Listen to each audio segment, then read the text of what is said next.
We here. Mm, We here. mm. I'm letting you know right now. I came to pod tonight. I'm letting you know right now.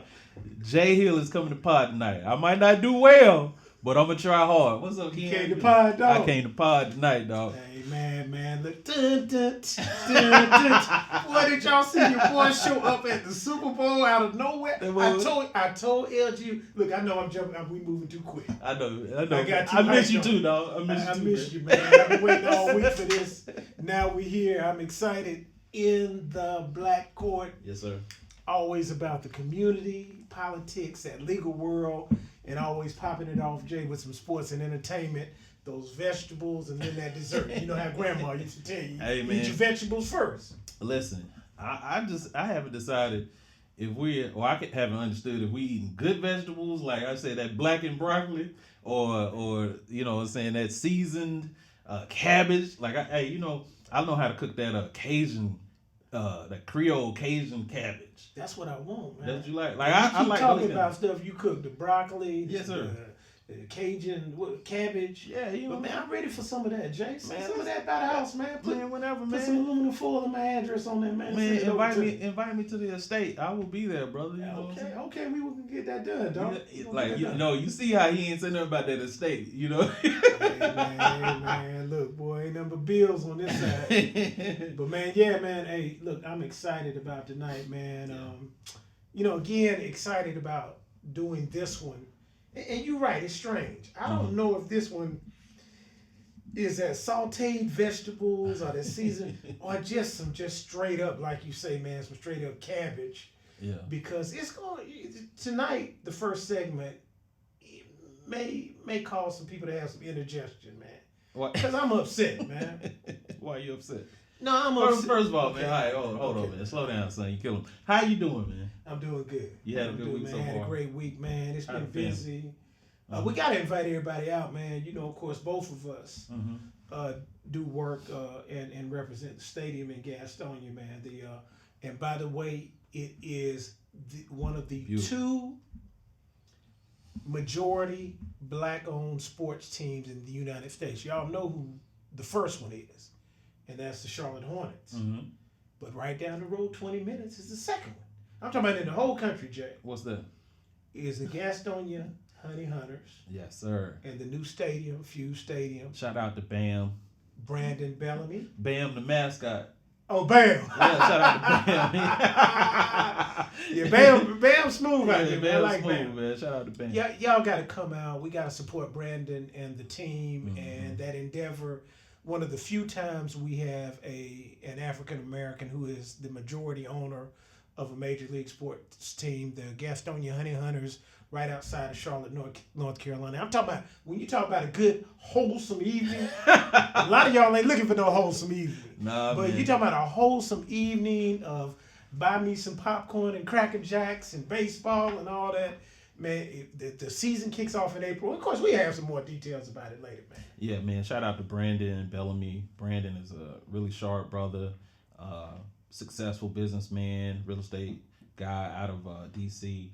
Man, it's just really beautiful, man. I remember watching Magic Johnson come to the opening day at, Claremont Health Park. Yeah. And, man, just to see the feature they did on ESPN about Brandon, man, just do a little bit of research, man. Beautiful baseball field down there. It is, man. Y'all got that ESPN story hurt me, man. Why? Because LG and they ran game on me on that. Oh, yeah. And for any of you all who go look up the ESPN Brandon Bellamy story when we did the opening at the stadium, y'all famous, God dog. You'll see at the end of the story. No, this has something to do with what you just said. You see at the end of the story. Well, y'all just talking about ESPN like it ain't that. Like, yo, we did ESPN. Man. Well, I'm sorry. Of course, first of all, shout out to my man Magic. Magic, you know we love you, big brother.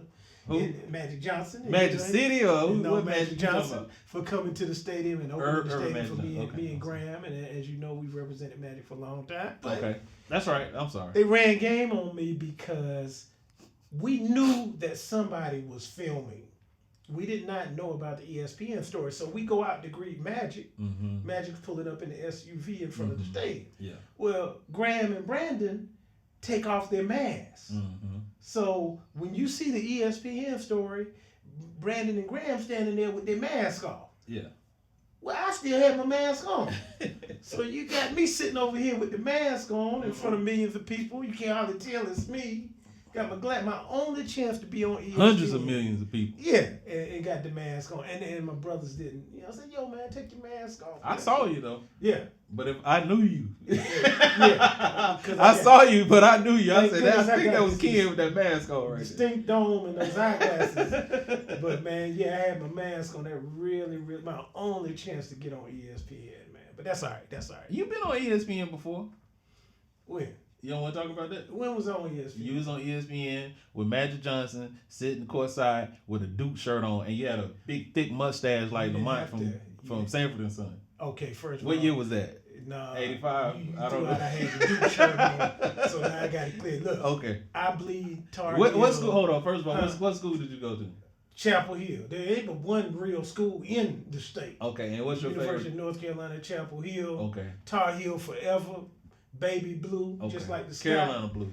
And the only reason I lost a bet, Okay. so I had to wear the Duke thing on, that night. But how you end up on TV? Or you sitting beside Magic Sit Johnson? beside Magic, and You were hurt too. I seen you. Yeah. You were hurt. Yeah, you was like, out of all the days, y'all would have come. Man, I was like, if I could have taken that shirt off, I would have squeezed that shirt off right then. But yeah, but it was a great night. Obviously, I think they were playing Maryland that night. Man, me and Magic and Graham went to the game. Man, I hate to digress, but man, listen, people don't understand. Like I'm from Charlotte, North Carolina. You from where? Conroe, Texas. Okay, Conroe, Texas. But you grew up in Fayetteville. Grew up in Fayetteville. And went to Carolina. That's right. University of North Carolina. Yeah. Man, if you're a Carolina or Duke fan, you absolutely hate. I'm gonna tell you, I hate Duke, man. Yeah, man. But guess what? My wife is a Duke fan, and I love her, man. Yeah. So no, I feel you, man. I know how you. I empathize with how you felt that night. Man, I did it because I had to do it. So that's what, when you have to do it, you roll it out, but never again. Okay. But anyway, shout out to my boy, Brandon Bellamy. Yes, sir. Y'all check out the stadium this year. We're going to tell y'all when the game starts. Y'all come out. We're going to be having a lot of events. Go Honey Hunters. Go Honey Hunters. Yeah. But, man, it's going to burn them. Like I said, it's going to cause some indigestion tonight. Why? Because we're going to be talking about your boy, Obama. Mm-hmm. Now, see, most people think we're going to start off like singing Obama's, but that hadn't what happened. I haven't seen that in the black community, so I wanted to get into, Jay, with you, man, get your thoughts on Obama and the black community. I know we'll roll that out, and then secondly, we got, the second half of the show, man, we got that Super Bowl halftime. Yeah, and I want to talk about the is this the greatest halftime show ever? Dun, dun, dun, dun, dun, dun. That's what I want to talk about. I told Graham that they were going to have 50 on that halftime. You nailed that, man. You should have went to Vegas because I didn't see that. I could have made some money off that. Yeah, because I definitely, I was like, they already got too many people. Yeah. But we'll get to that, man. Okay. What you want to talk about, man? Listen, every week you call me. You call me and say, Jay, man, this is what I want to talk about this week. And you're my boy, man. People don't know, man. Ken is my guy, man. Ken is my brother. And so, one thing about your brother, your homie, sometimes you got to ride with them, man. They be on something, you like, hey, yo, dog, I need you to ride with me. LG know exactly what I'm talking about. Like, yo, dog, I need you to ride with me. So Ken will call me every week, man, and he'll say, yo, this is what I want to talk about. And at first blush, I'll be like, man, you got to have a strong spirit. What they say in the church, you got to have a strong spirit when you call Jay.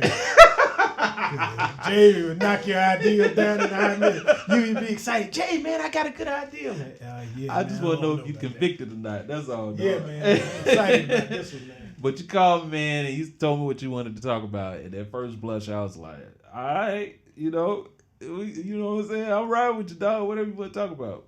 Let me tell you something. I woke up this morning. I've been waiting all day to come here and talk about this. So go ahead, brother. I'm sorry. President Barack Obama. Mm-hmm. Now, I remember that night when he won the election, man. And they was shouting in the street. Man, they had all the people in Chicago out there. It was millions of people. They was on, Pennsylvania Avenue. They pulled up, they jumped out of cars. It was white and black, man. white and black, crying, shouting, jumping. Had Jesse Jackson doing his fake crying and everything, man. It was incredible that night. And there were such high hopes, but for us as African Americans, man, it was like, finally. You know, we used to joke about having a black president. Yeah. It used to be a joke. A joke to even fathom it. Yeah. Yeah. Man, for real, we finally had that African American president for real. Brother not only served one term, Two of them things. Yep.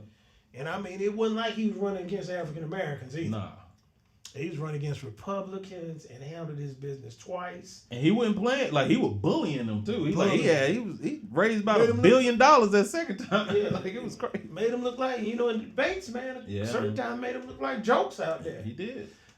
So I thought, when it first happened, and as we progressed through the first term, I thought this was that moment, that dream come true. I have a dream. I thought that King had finally hit us, man. It was.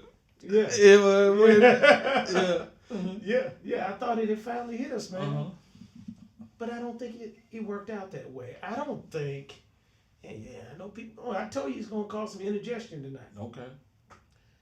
Based on the conversations I've had, I don't think that the African American community as a whole have embraced the legacy of Barack Obama as president of the United States. Embrace the legacy. That's what I'm saying. Okay. What do you mean by that?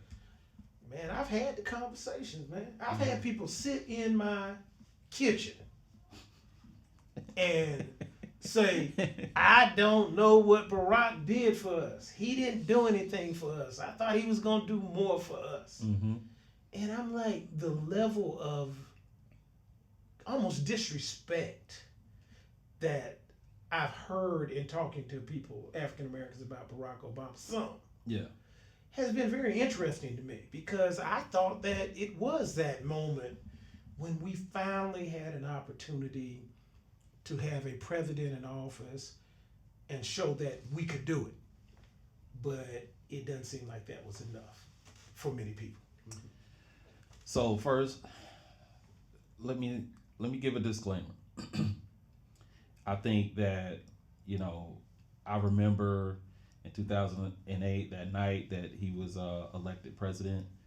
I remember the whole campaign.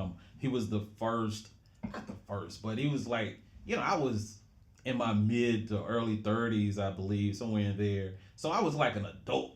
You know what I mean? Like I cared a little bit more. I wasn't just voting. And so I really was, invested in that process of, just voting for him and following him. And I'll say this, man, beautiful family. He is class personified from beginning to end.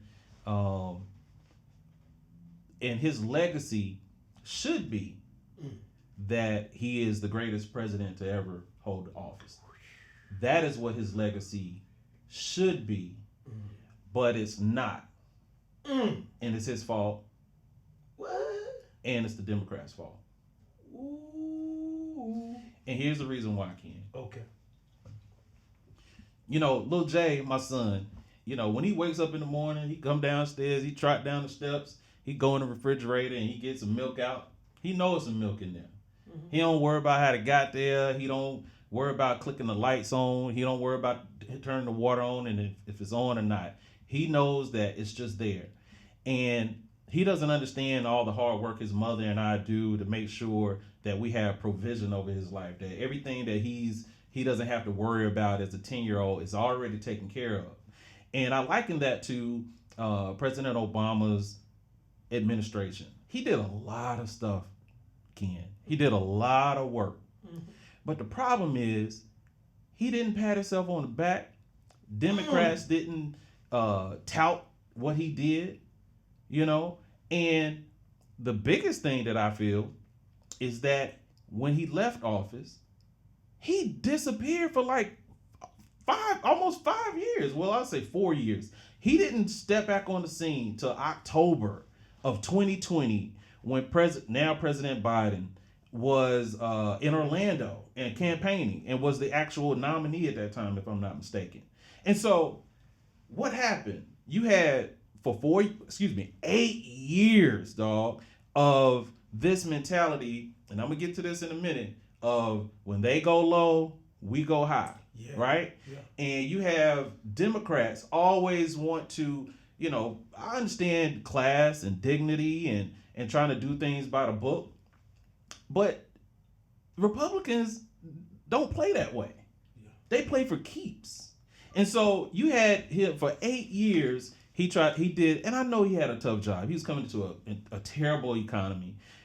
He did a yeoman's job we were on the brink of a lot of things. And I'm just let me cook for a minute, because I understand while I may not agree with everyone and how they feel and how they got there. Well, excuse me. I may not understand why they feel. Well, I understand why they feel this way. I understand that they feel like when they say he didn't do anything for us, right? Well, they don't know what he did for us. That's first. And then second, when President Trump came in office, you ever had that sweater where you got the little string on there and you pull it? Oh yeah. And that mug unravel everything that you unravel all the strings. You got a big hole in there. I feel like that's what President Trump did when he came into office. He came in and said, all right, you know what?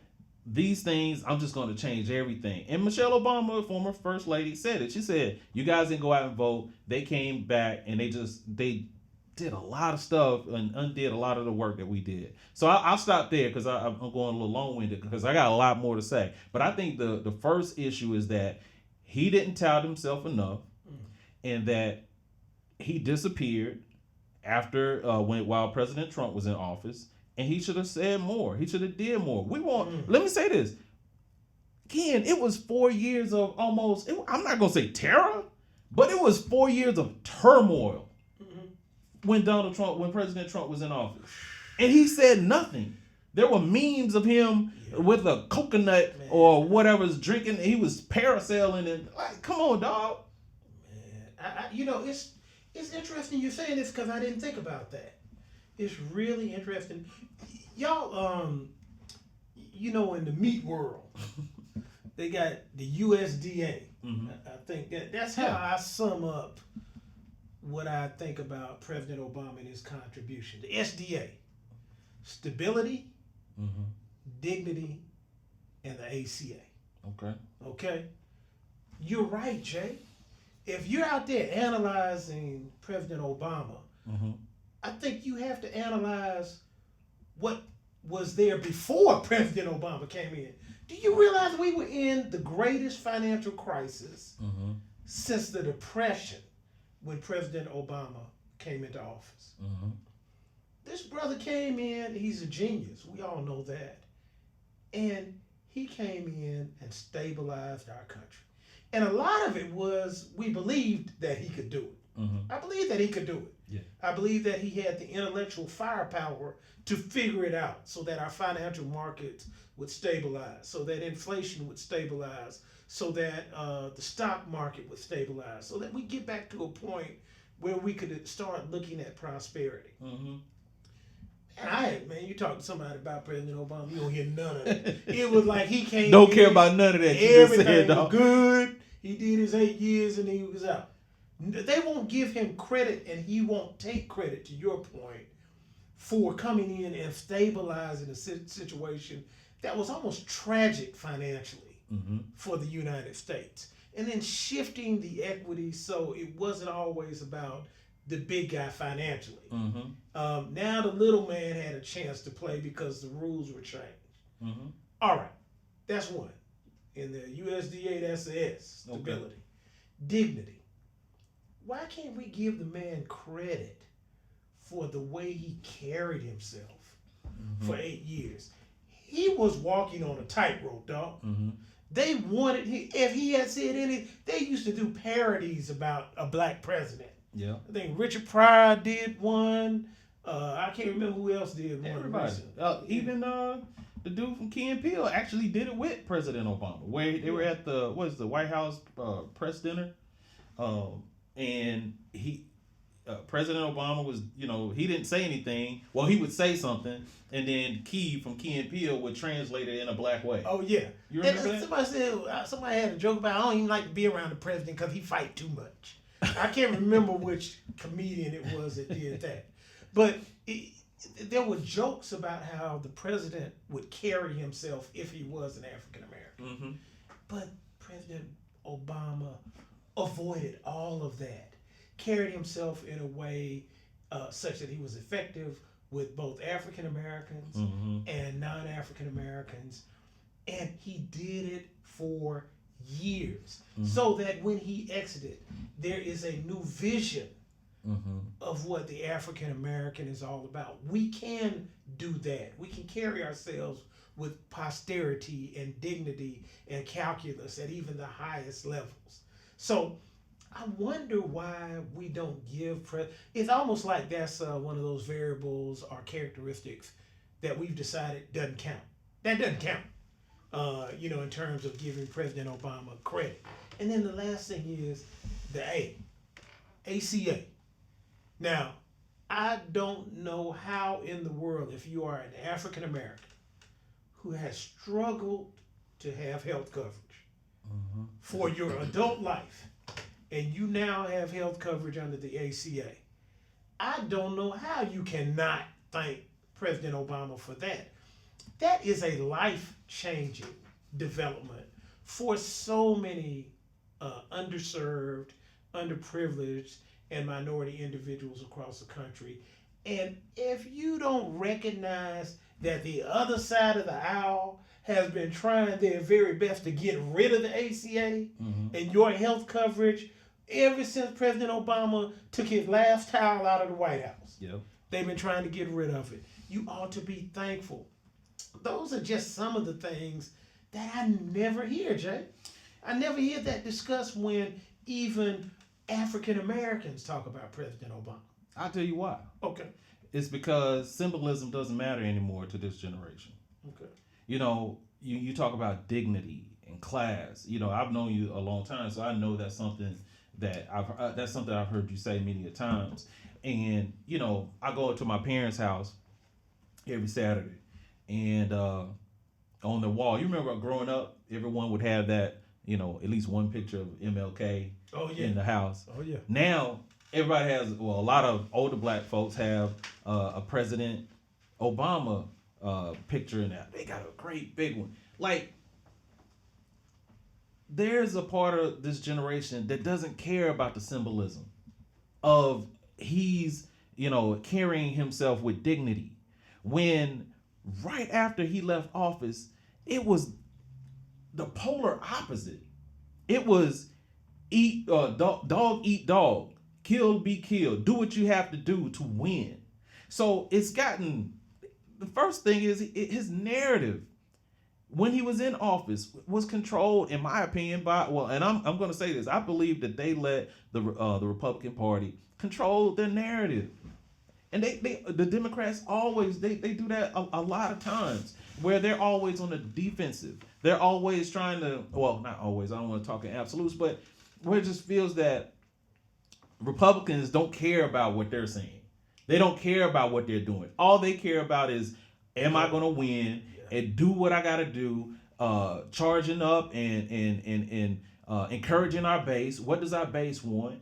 Getting what we want. While they're doing that on their side, you have Democrats trying to appease them, appease everyone, be nice, and that's not working. Hey, we're living in a time, man, like Ken, in 2016 to 2020, man, it was real in these streets.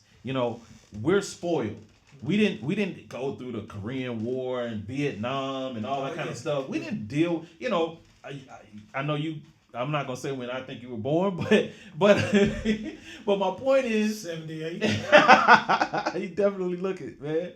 And but dude, like, we're spoiled. We didn't have to deal with some of the things that our parents had to deal with, and now Man, they got real for 4 years, and they saying, man, y'all talking about being nice. Yeah. Y'all talking about trying to, carry yourself with class when they're not carrying themselves with what y'all are calling class. They're playing to win. And guess what? When they do something, when they make laws, it impacts our lives. Hey, man, they're not playing out there.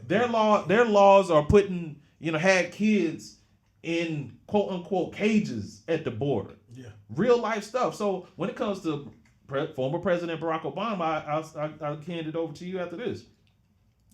What was that song? Giving him something he can feel. Yeah. Like they like, yo, man. Like I hear you saying that we got Obamacare or ACA, but bruh, I don't know if you made that call yet. That is expensive. Yeah. Still, yeah. I know that for a fact. Yeah. So all that sound good. My boy look good in his suits. He got waves in his hair, all that kind of stuff. Yeah. But what is he doing for the guy that lives off West Boulevard in Charlotte, North Carolina? That's what people are having an issue with. That's why they feel how they feel. You know what it reminds me of? Y'all remember that movie? Nick Cannon had a movie with I forgot the young lady's name. Love Don't Cost a Thing. Christina Milian. Yeah. Love Don't Cost a Thing or something like that. Love Don't Cost a Thing or something like that. Something like that. Yeah. And so Nick Cannon was nerd dude. Yeah. And he smoothed him up. Yeah. She smoothed him up, because I think she did some work on his car. Let me upgrade car or you. Something. Yeah. He got that upgrade. Mm-hmm. And it was funny because once he got that upgrade, he got smooth, started hanging out with her. Mm-hmm. He got so smooth that he was like, yo, I don't really need her. I keep it moving. I'm up. I'm up now. You know what I'm saying? What they say is I'm up and it's stuck. Yeah. So he moving on. He big dog on campus now. Mm-hmm. That's how we did President Obama. Mm-hmm. It was like before we had President Obama, the first African American president. Oh no, we're praying one day we'll get there. We're trying to upgrade. We're working so hard. We're grinding. We're crossing these bridges. Civil rights forever. We're going to get there one day. Yeah. And when we got him, we did him like my man did Christina Milian. Yeah. Like it didn't count for nothing. And this brother served 8 years with dignity. I'll keep saying it counts for something for me. It does. It's an example to our children. Mm-hmm. It's an example to us internally that we can do it.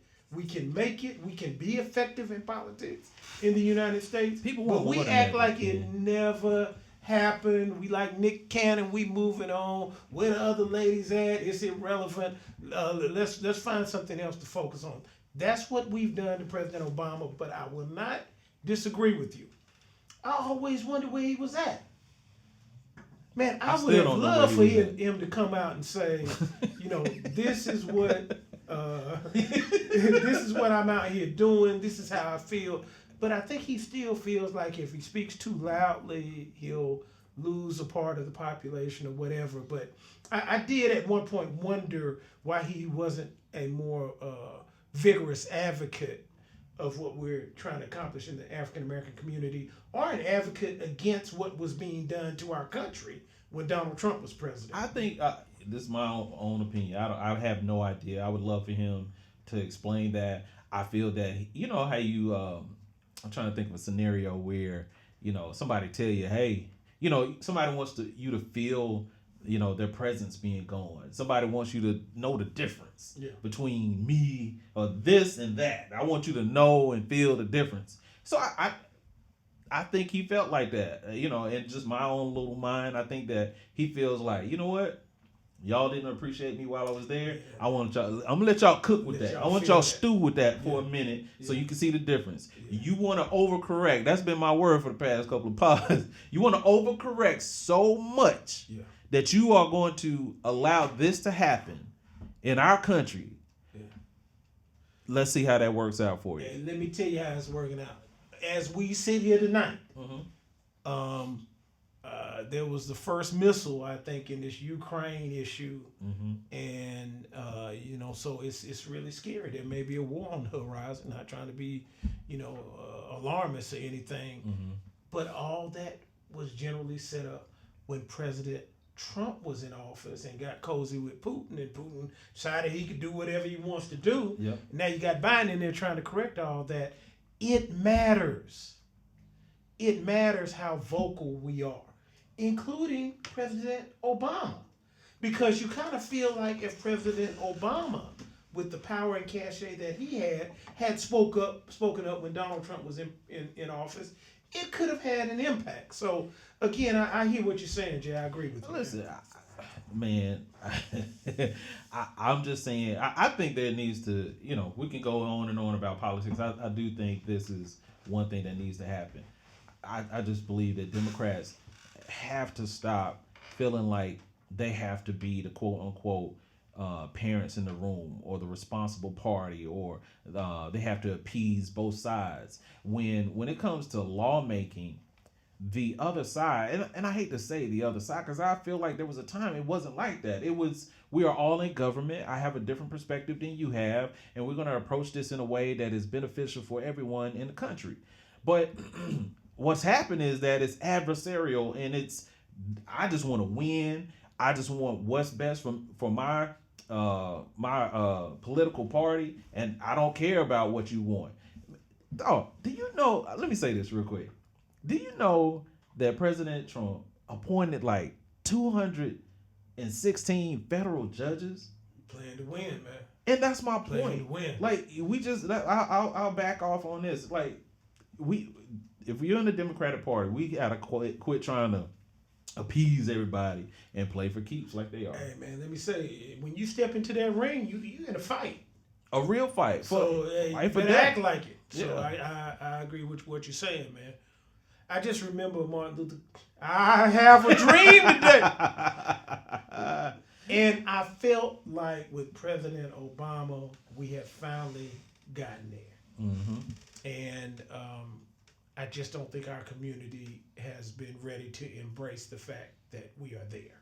So anyway, that's President Obama. I mean, I know we'll talk about this issue more and more as we move forward with the podcast about the community.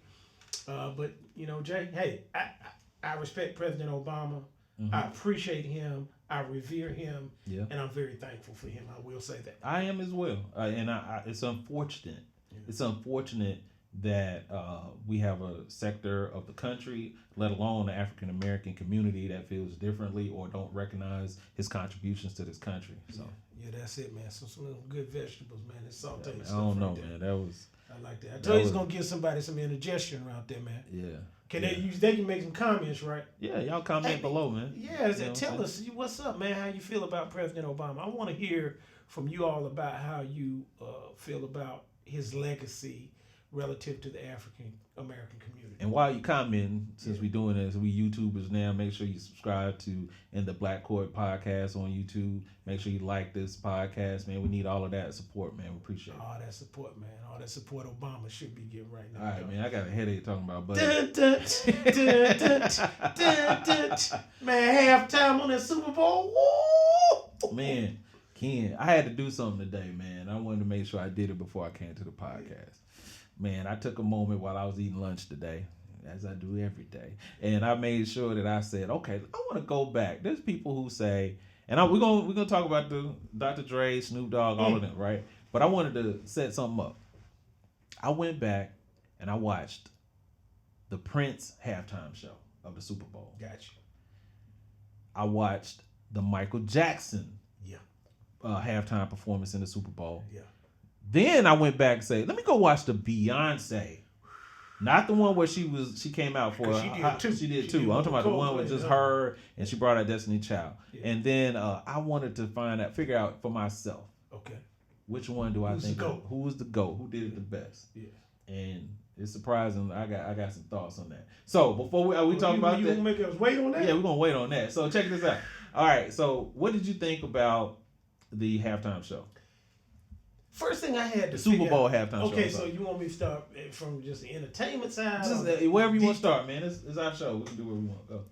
Gangsta rap, dog. Yes, sir. I mean, it was the mainstreaming of that era. It was like the final comeuppance for the Chronic. Yeah. It was really weird to me because when I first heard about the lineup, the first thing I was like, dog, oh man, this Super Bowl, it's gonna be seen by everybody all around the world. now, Dre, Yeah. Snoop, Yeah. Eminem, Yep. Mary J. Mary J, Kendrick Lamar. But we had him. But I mean, I'm just talking about. It was really strange to like say, I don't know why I'm saying they made it. I mean, Dre already made it. Snoop already made it. But I just felt like hip hop made it. Hip hop, okay, all right. And you know more than me, but I felt like hip hop had finally made it for real. And then I was worried because I like, daggone, man, now hip hop made it. Now something gonna happen and mess it up. So let's say this first. So I'll let's run through it real quick. So number one, you're right. When I first saw the lineup, I was like, wait. And I was like, I can't believe this is happening. Then the second thing I thought, just before I get to the show, I said, a lot of people don't know this, but you remember the deal that Jay-Z made with Roger Goodell in NFL a couple of years ago, doing the whole Kaepernick thing, and he got a lot of flack for it. Oh, yeah. This halftime performance doesn't happen without that relationship. So Rock Nation and Jay-Z orchestrated that. I'm a big Jay-Z fan, so I don't know. All right, so that happens. So I saw that and I was like, man, Jay-Z's pulling this off. That's great. So man, first of all, man, I kept wondering all day, like, what song? I said it last week on the pod. I was like, they're gonna do Gin and Juice. And then that day I thought about it, I was like, rolling down the street. So I said, no, they can't do that song. So I was like, what are they gonna come out? And I forgot about next episode. And that doom, doom, doom. I was like, oh my God. And then I don't know if you noticed, you had to. Dre was like EQing the show as it was going on. Did you see that with the big engineer board? So that was going on. Snoop crip walked during the half. Kid, we got to keep it 100. Snoop had on, like, everybody had on black and Mary J had on white.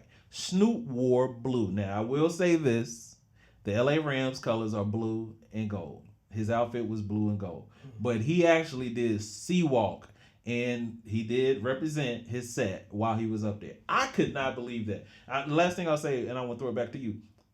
Do you know that Snoop and Dre came out in like 1990? Well, The Chronic came out in 92. Ken, that's 30 years ago, man. I knew I was old when I figured that out. Like, that's crazy. Man, it might as well have been yesterday. Yeah. The Super Bowl show was so hyped, man. First of all, you got to give it props for the execution and the hypeness of it. It was sweet, man. Oh, it was incredible. The set itself was absolutely outstanding. The whole layout of LA or Compton, actually. Yeah. Come on, man. And then, the different pods that they had, man. And when 50 came out, from the ceiling down doing his workout thing, man. I mean, it was just 50 for a little bit. Oh, did he, man? Yeah, they say he was a little heavier. They call him $1. Yeah. $1.50. $1.50 came out. But and then, even Eminem, man. And then, with the kneeling. Yeah. It was so incredible. But it was also executed so well. But it was also exciting. A lot of Super Bowl shows, like there is a lull, a letdown. You're just so hyped about it. Yeah. It doesn't live up to the expectations. Yeah, man, this was all that they said it would be and more. Man, it was incredible, man. Yeah, so they did. They came out to next episode. They did that song. They did. I think they ended with Still Dre. Kendrick did. All Right. We gonna be all right, which is Kendrick killed it. Yeah, did. Mary did Family Affair in this dancery, and then she did had to make you cry, or make people. Well, cry. she had to do No More Dramas. Yeah, I saw an interview where she said that they were trying to say I didn't think she was gonna do. I thought she was gonna do Real Love, but she had done Real Love. No, right? And then Eminem, of course, did Forgot About Dre a little bit, and he did Lose Yourself. Lose Yourself, man. He hit that, man. And that was 50 was hanging on the ceiling like Spider-Man, and boy, he did, man. In the club. He did, man. It was just, man, like if I'm a little bit older than you, Jay. Just a little bit. Yeah, just a little bit older, man. But man, for me, it hit that sweet spot for sure, man. And it made the Super Bowl this year the Super Bowl. Yeah. even though the two teams, even though the Cowboys wasn't in there like that, I know a lot of people disappointed out there, comment about that. But it gave the Super Bowl also a hypeness that really made it an enjoyable experience, man. I think the NFL, I understand they have a hard job. You and I and Graham, we've worked in entertainment for a long time, so we understand what they're dealing with. Hey, man, they're trying to find an act that is going to appeal to, most of the country. The only problem that they've had is that normally it appeals to only certain segments of the country. And when they include urban music or African-American performers or whatever, it's only for a snippet of time. It's for half a song or they're accompanying, another artist. And, listen, I'm sorry, man. I cannot get over that Dr. Dre and Snoop Dogg did a whole entire halftime show. Now, I did see local news and different places had people comment and say what they thought, and some people was like, I turned it off or all this kind of stuff. But you know what, man? And they probably didn't even do that. They just saying. Yeah. But hip hop is the number one genre in the world. Yeah, man. I mean, you could hear it in the stands.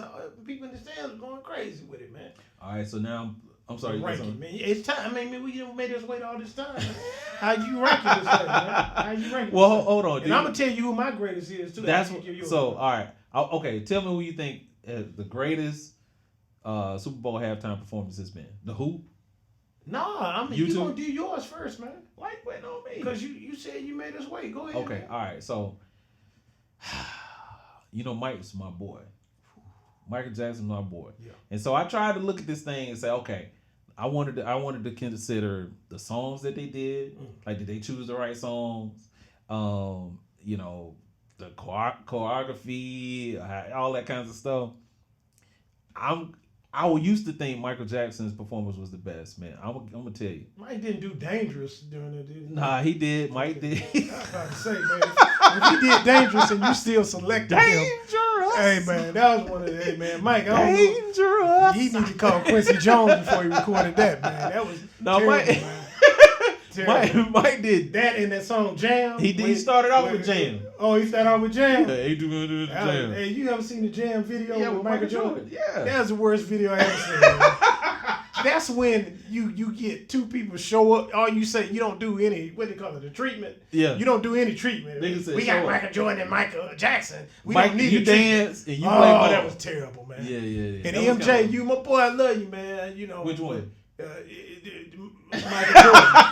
But boy, Michael Jordan, he struggled on that dance step. Yeah, he was trying, dog. And Michael Jackson struggled on the basketball. That was terrible, man. Nah, man, as a kid, I liked it, man. I think, you was an adult maybe when that came out. Yeah, I feel you, man. You got different lenses when you look at it. I had some common sense. You know how terrible that was, man. So Mike kicked it up. Okay, so I think that Beyonce was the best. Which one though? The one by herself. What?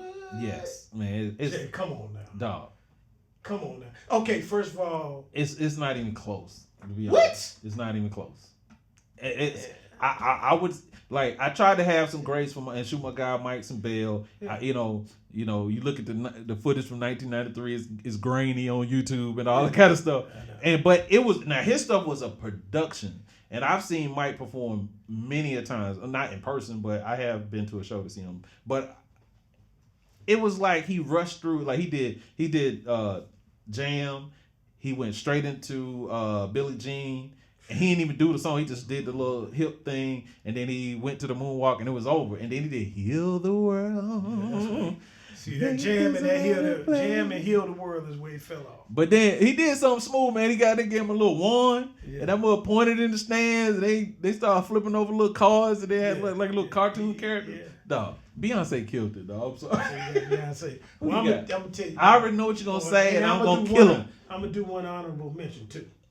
I know who you're going to say. I got MJ number 3. I'm going to let you cook. I got Michael Jackson number 3 because of the mistakes he made with the song selection. Okay, number 2. Jam. Anything with Jam, it got to be 3 or lower.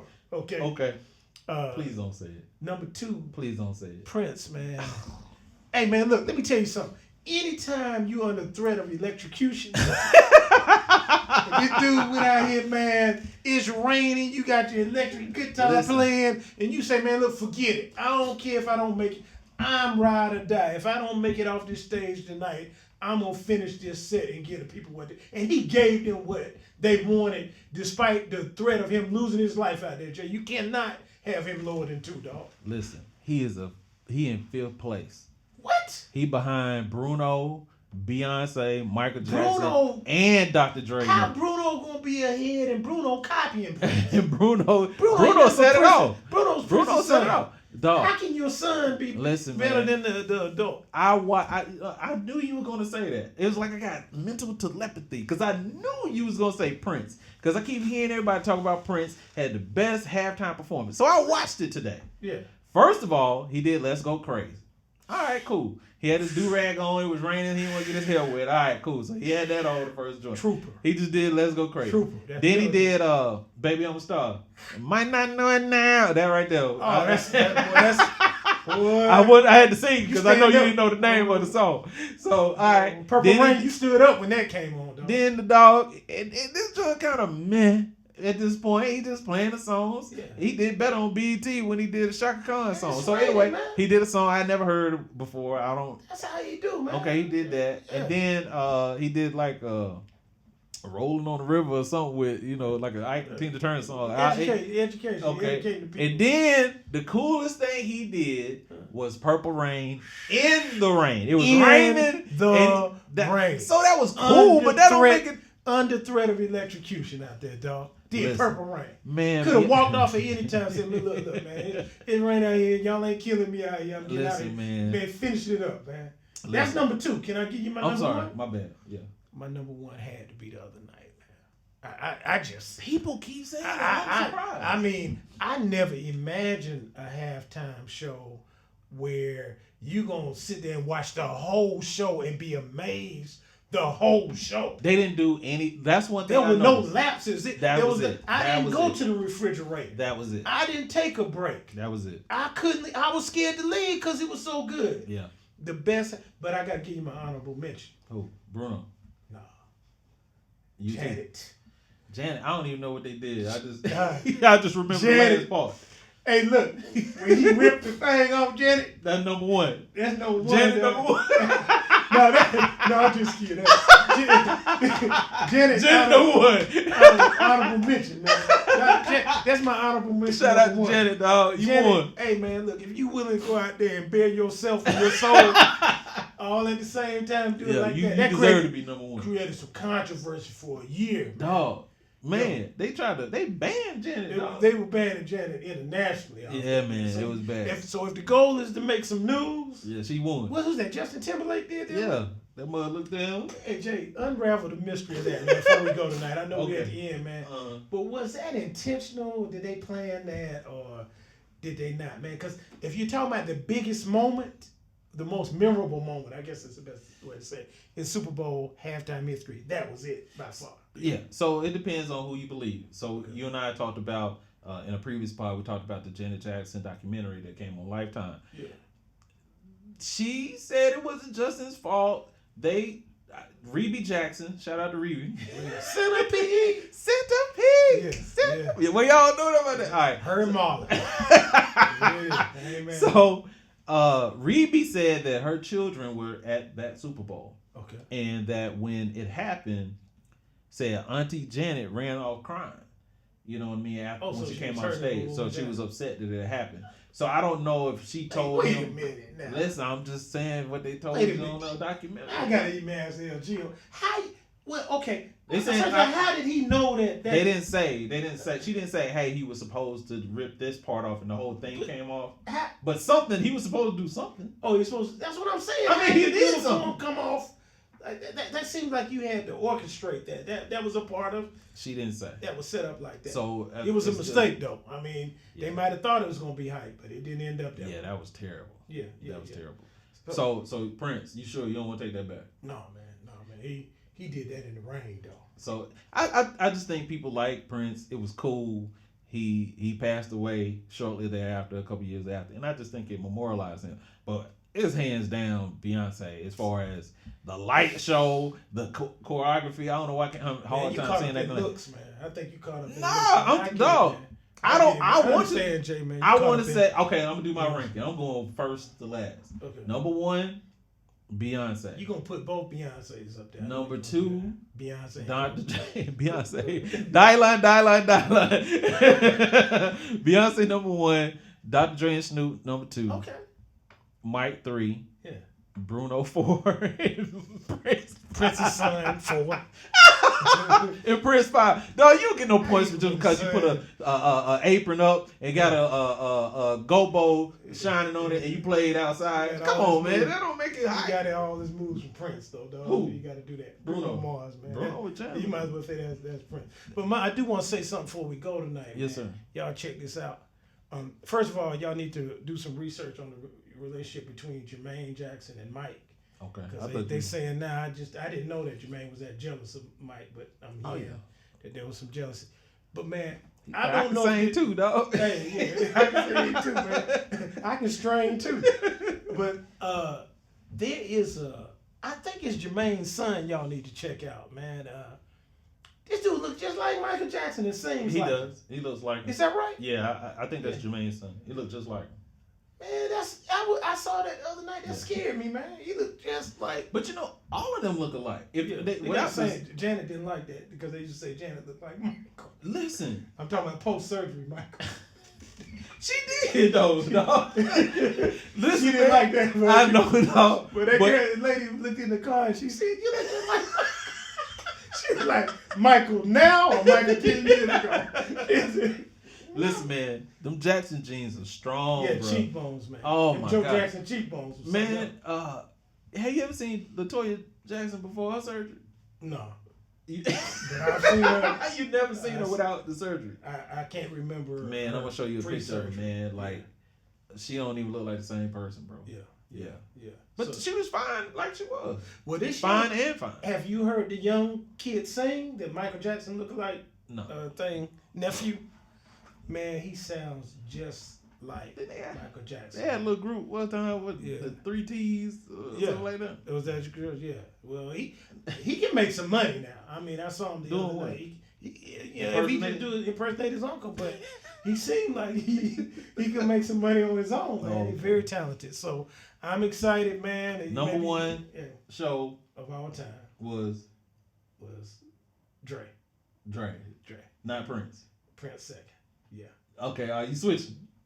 No, I said Dre was number 1. Oh, you said Dre number 1. All right, my bad. Dre okay. number 1. All right, I'm riding with you. Okay. All right. So look, man, Jay, great night, man. Yeah, wonderful pod, man. Yeah, that Obama was good, man. Y'all respect Obama. Go back and no respect. Understand what he was and what he meant to the community. But he don't care about that. Don't sleep on Obama, please, man. Please.